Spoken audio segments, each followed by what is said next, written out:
Hi friends, welcome back to our channel XYZ brain. AP 10th class సంబంధించి ఒక breaking update అండి. So మనకు 10th class result అయితే వచ్చేసాయి. సో ఇప్పుడు ఏంటంటే 10వ తరగతి పరీక్ష ఫలితాల మార్క్స్ మెమో అనేది విత్ ఫోటోతో సహా రిలీజ్ అయిపోయాయి. సో వాటిని ఎలా డౌన్లోడ్ చేసుకోవాలి ఏంటి అనేది ఈ వీడియో తెలుసుకుందాం. సో వీడియో స్కిప్ చేయకుండా ఎండ్ వరకు చూడండి. దాంతోపాటు వీడియో లైక్ చేయండి, ఛానల్ సబ్స్క్రైబ్ చేసుకోవడం మాత్రం మర్చిపోవద్దు. ఇక లేట్ చేయకుండా టాపిక్లోకి వెళ్తే కనుక ఇక్కడ చూడండి, మనకు 10th class original marks memo అనేది రిలీజ్ అయ్యాయి. సో ఎలా డౌన్లోడ్ చేసుకోవాలి ఏంటి అనేది మీకు క్లియర్గా చెప్తాను ఇక్కడ. సో ఇక్కడ చూడండి, ఫస్ట్ ఈ లింక్ మీద క్లిక్ చేయండి. మీకు ఈ లింక్ మీకు డిస్క్రిప్షన్లో ప్రొవైడ్ చేస్తాను. అక్కడ వెళ్ళి మీరు సులభంగా అయితే డౌన్లోడ్ చేసుకోవచ్చు.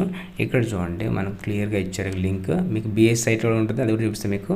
ఫస్ట్ ఇక్కడ ప్రశ్న చూడండి, డౌన్లోడ్ ప్రెస్ నోట్. సో మనకి ఏం చేశారంటే ప్రెస్ నోట్ కూడా వదిలేరు. తర్వాత డౌన్లోడ్ SSC మార్క్స్ మెమో, ఇది bsc.ap.gov.లో ఉంటుంది. ఓకేనా. ఇక్కడ చూడండి, ఫస్ట్ మీరు ఏం చేయాలంటే enter user ID and enter password. నేనైతే ఎంటర్ చేయట్లేదు, సో ఎంటర్ చేయకూడదు అట్లా. So enter user ID and enter password ఇవన్నీ మా స్కూల్ వాళ్ళు ఉంటాయి. సో మనం ఎంటర్ చేయకూడదు. Enter user ID and enter password. So ఇలా క్లిక్ చేసి ఈ క్యాప్చా కోడ్ ఉంది కదా, ఇది ఇక్కడేమో యూజర్ ఐడి, ఇక్కడేమో యూజర్ ఐడి పాస్వర్డ్ అండ్ ఇక్కడ క్యాప్చా కోడ్ అంటే ఇది చూడండి. ఇది ఎంటర్ చేసి లాగిన్ కొట్టేస్తే, లాగిన్ కొట్టగానే ఈజీగా ఇలాగైతే మనకు మార్క్స్ మెమో అయితే డౌన్లోడ్ అవుతుంది. సో అక్కడ మన హాల్ టికెట్ నెంబర్ అవన్నీ క్లిక్ చేయగానే మన మార్క్స్ మెమో అయితే డౌన్లోడ్ అయిపోతుంది. సో ఇది మీ 10th క్లాస్ మార్క్స్ మెమో ఎలా డౌన్లోడ్ చేసుకున్నది. ఇక్కడ చూడండి, యూజర్ ఐడి ఎక్కడ ఉంటుందంటే మీ స్కూల్లో ఉంటుంది. యూజర్ ఐడి పాస్వర్డ్ మీ స్కూల్లో ఉంటుంది. సో వాళ్ళని అడిగినా చెప్తారు, లేదంటే వాళ్ళు మీకైతే డౌన్లోడ్ చేస్తారు. మీరు ఏదైనా చేసుకోవచ్చు.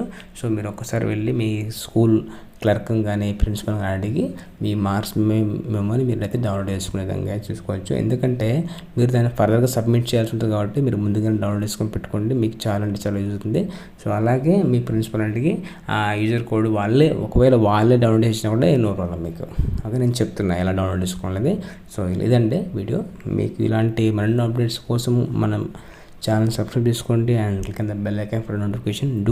మీరు లైక్ చేయండి. లైక్ చేస్తే యూట్యూబ్ అనేది మన వీడియోని ఎక్కువ మందికి అయితే రికమెండ్ చేస్తుంది. దానివల్ల యూస్ఫుల్ కంటెంట్ ఎక్కువ మందికి చేయడానికి ఛాన్స్ ఉంటుంది.